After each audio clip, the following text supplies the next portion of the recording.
Diceritakan, suatu ketika pernah Nabi Sulaiman bepergian di antara langit dan bumi. Begitu beliau sampai di sebuah samudra lautan yang sangat dalam, beliau melihat lautan yang diterjang ombak bergelombang yang sangat besar.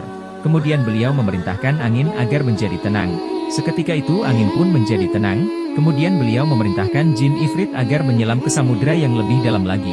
Maka jin ifrit pun mengantarkan Nabi Sulaiman sampai ke dasar lautan. Ketika beliau sampai ke dasar lautan, Nabi Sulaiman melihat sebuah kubah terbuat dari permata putih yang tidak ada lubangnya, tampak semacam mutiara yang mengkilap. Maka jin ifrit itu membawanya ke hadapan Nabi Sulaiman Beliau merasa kagum dengan benda aneh itu seraya berdoa kepada Allah.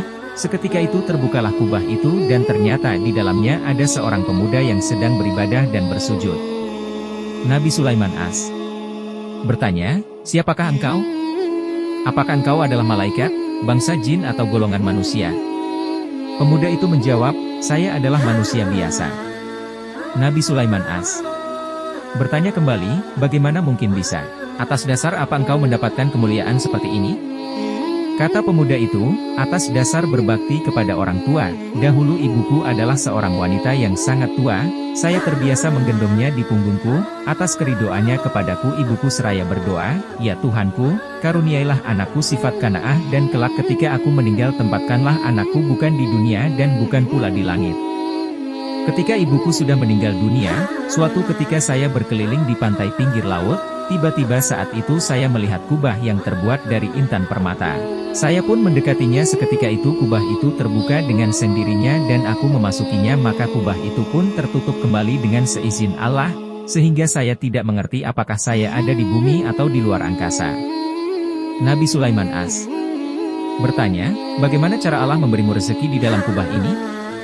Pemuda itu menjawab, "Apabila saya merasa lapar, maka Allah menumbuhkan sebuah pohon di dalam kubah ini dan di situ terdapat banyak buah kurma. Dia memberiku rizki melalui pohon ini, dan apabila saya merasa haus di situ menyembur air yang lebih putih daripada susu, lebih manis daripada madu dan lebih segar daripada es, minuman dingin." Nabi Sulaiman bertanya lagi, "Bagaimana engkau dapat mengetahui perbedaan antara malam dan siang di dalam kubah ini?" Pemuda itu menjawab lagi, "Apabila terbit waktu subuh, di saat itu kubah ini akan memutih, maka saya mengetahui bahwa waktu itu adalah siang hari, dan apabila matahari terbenam kubah itu akan menjadi gelap, maka saya pun mengetahui bahwa malam hari telah menjelang." Kemudian pemuda itu berdoa kepada Allah agar bisa menutup dan tinggal di dalam kubah itu kembali. Wallahu a'lam bishawab.